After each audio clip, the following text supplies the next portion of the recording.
Transit-oriented development remains the most ecological and practical approach to land development, and nowhere more so than its suburban park and ride facilities. In Newton, Mass., the 1,000-car parking lot at the end of the Green Line's D branch offers an ideal site for sustainable growth. Located along the Charles River and by the nexus of I-95 and the Mass Turnpike, this facility captures car trips that would otherwise be headed into Boston for business and pleasure.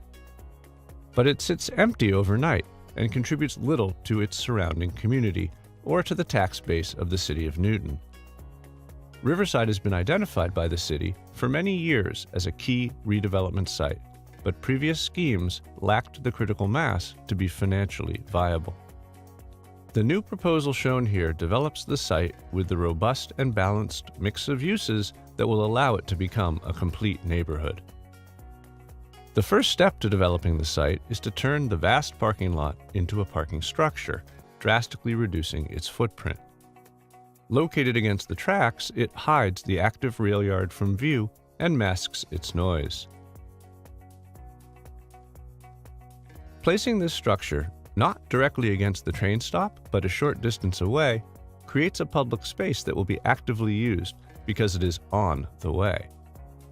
The next step is the central spine, a main street that is lined by buildings on both sides. Only two-sided streets provide the spatial definition that conveys a sense of comfort and refuge, making them feel like outdoor living rooms. The spine reaches the full length of the property to create a pleasant 5-minute walk, the standard measure of most historic neighborhoods. Next, the spine is punctuated by more public spaces, a hillside park that can be used as an amphitheater, a small green across the street, and a civic square anchoring the southwestern end of the site, lending more activity and destinations to the neighborhood. This collection of streets and squares then becomes a framework for the buildings that give life and shape to the public realm. Just as the new parking structure hides the rail yard, occupied buildings are deployed to hide the parking structure in two different ways. Next to the retail square, a collection of shops, likely including a small supermarket, fill the ground floor facing the street. These are located behind a tall arcade of columns, providing a sheltered walk along this edge. Further along, the rest of the parking structure is masked by a thin layer of apartments designed to resemble row houses, concealing it from view. At the transit square, buildings protect the public space from the train tracks and rail yard while framing an upgraded entrance to the train platform. These two buildings, and one more shaping the main street to the south, contain 4 to 6 stories of housing above a ground floor of shops, contributing to a total of about 65,000 square feet of convenience shopping and restaurants. As the main street curves west past the amphitheater park, 3 more mid-rise residential buildings give shape to the public spaces they surround. With the goal of providing around-the-clock life to this end of the site, these buildings are supplemented by a new hotel condominium tower and 2 office buildings. The first of the offices is scaled appropriately to neighboring Grove Street. The other office and the condo tower are visible mainly from the highway and can therefore take a more dramatic scale. 2 parking structures, one hidden behind the office tower, the other buried in the hillside, serve surrounding office and residential uses. Conveniently, these uses peak at opposite times of day, allowing the efficiency of shared use to shrink their size. Currently, car trips to and from the park and ride lot peak inbound in the morning and outbound in the evening, both during rush hour.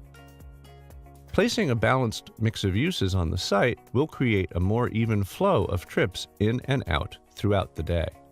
But those efficiencies are likely to be outstripped by a dramatic change planned for the Grove Street off-ramp.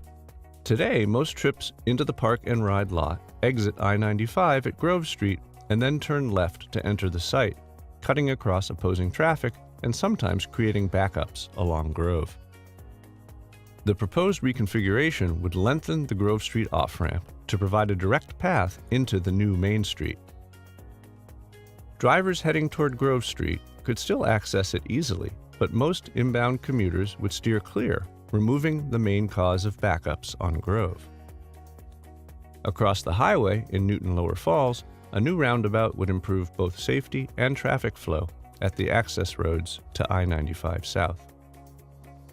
The plan for the site will also improve bicycle access to Riverside.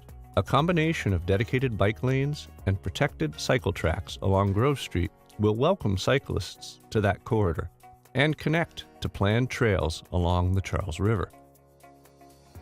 A final opportunity presented by this project is the resuscitation of the parkland surrounding the Charles River adjacent to the site. Considered by Charles Eliot to be one of the river's most beautiful stretches, these snaking bends were home to one of America's most popular water parks in the early 20th century.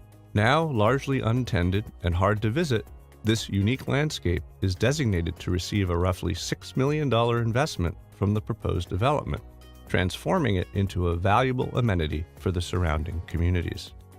In all, this compact, walkable, mixed-use redevelopment of a massive parking lot will provide more than 600 homes serving a range of incomes and create more than 500,000 square feet of office space while funding a 32-acre park. Predicted to provide net increase to city coffers of more than $2 million each year, this plan will finally put a worthy destination at Newton's busiest rail stop.